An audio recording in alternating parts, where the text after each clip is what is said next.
Welcome to Arcane the Brewcast. I'm Jamie, your Arcane Brewer. I'm Jake, your Arcane Engineer.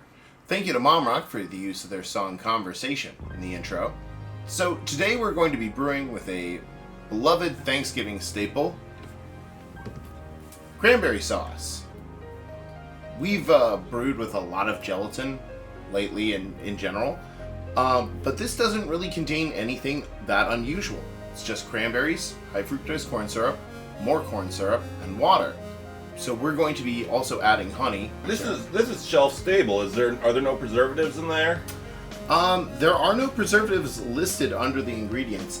I think it's just the state of jellying that preserves it and keeps it from fermenting in the cans. Probably the acidity too, and they probably pasteurized it or something. That would make sense. It says explicitly, no artificial colors, flavors, or preservatives. At any rate, we've got a box of these, of 6 of these cans. So we're going to toss them all into a fermenter with some honey and some nutrients and see what we get out of it. You know, I don't consider myself a picky eater. I've always strongly preferred the jellied cranberry sauce compared to the homemade versions with the whole berries in them. Mm-hmm. It's one of those things I just really... I always take extra cranberry sauce on Thanksgiving. I like this like a slice of it on like turkey. But then the kind with whole berries, that I kind of just like to eat by the spoonful all by itself. But this is really good any way you look at it. It's like a Jello with more puree in it. It's good stuff. It's the only really kind of tangy food at Thanksgiving. It adds a flavor to everything that is not otherwise present, it's a very savory holiday. And this is a very sweet, tart treat. Until we figure out how to make a good wine out of green bean casserole, I think it's probably our best bet for Thanksgiving wine. Today we're making Thanksgiving cranberry mead. Gobble gobble.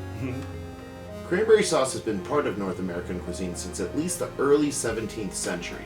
Cranberries are indigenous to New England, and people have been simmering them in sugar for as long as there's been sugar available to simmer them in. It served as a dressing on meats, especially on turkey, but it's also served as a side dish. It's not clear exactly when cranberry sauce became tied to Thanksgiving specifically, but in 1864, Ulysses S. Grant ordered its inclusion for his soldiers' Thanksgiving meal. Cranberry sauce was first sold commercially in 1912 by Marcus Oran in Hanson, Massachusetts.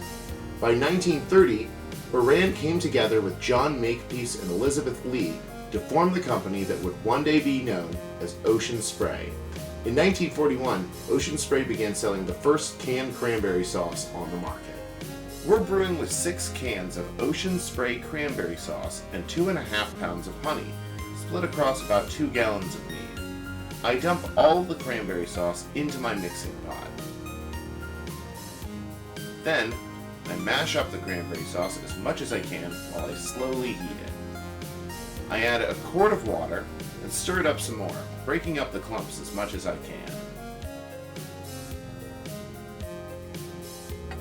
Then, I take the pot off the heat and add the 2.5 pounds of honey.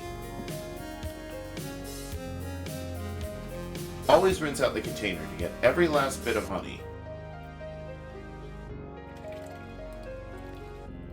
I split the batch between 2 carboys and top them off with water. I add a little less water to one carboy, so one batch will be a little stronger than the other. Then I pitch 71B wine yeast into each carboy and leave them on our fermentation shelf. Since those batches don't seem like they'll be very strong, I've also whipped up a tea metheglin. We're using blueberry honey from Dutch Gold as our source of fermentables. I don't think they sell blueberry honey anymore, but it's deliciously berry forward and definitely worth looking out for. Cranberry honey is also a thing, but it's on the expensive side and I haven't tried any yet. We're using 2.5 pounds to make a gallon of good, strong mead.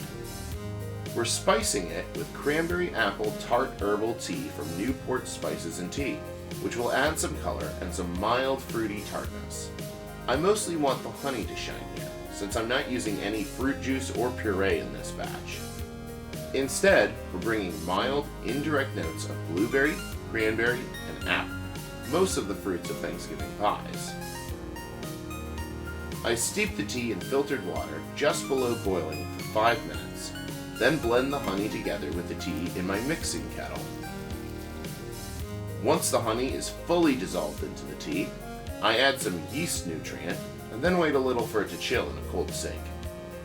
Then I pour the sweetened tea into my carboy and rinse out the tea bag with another quart and a half that we use to top off the jug. Our original gravity comes to 1.098. We pitch D47 yeast and put this carboy on the shelf with the other two. It's not quite a week later yet, but all the meads are still bubbling away. Once the cranberry mead finishes, I'm expecting it to be pretty hazy from pectin. Pectin is a heteropolysaccharide, which means it's made up of more than one kind of monosaccharide. It's found in the cell walls of plants, and it's especially prominent in green parts of a plant. In jelly making, pectin is used as a natural gelling agent. A lot of pectin is released when a fruit is boiled, and you can also add some powdered pectin if you need it to gel up more. This is why winemakers generally don't boil their fruit or juice. It would sanitize, but it also adds a pectin haze that's very difficult to get to drop clear. There was even a trend in the 2010s when brewers were tossing in green apples with the boil in their New England milkshake IPAs to get even more haze. I won't deny, I made one.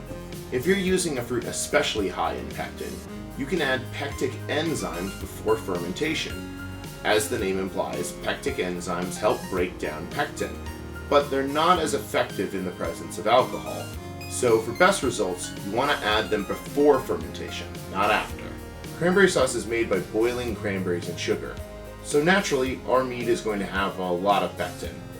If necessary, we can use gelatin or biofine to get it to clear, but a hazy wine isn't necessarily the end of the world.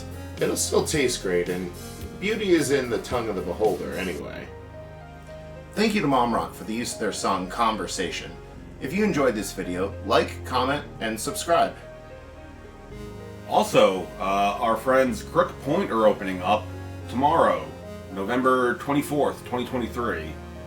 Also, as we've alluded to in previous videos, we are opening our own meadery, Arcane Meadery, in Olneyville, in Providence, Rhode Island.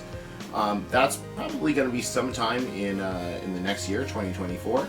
But we are going to keep you updated as we continue to build out our meadery and get things ready for you guys. Gobble gobble! Gobble gobble.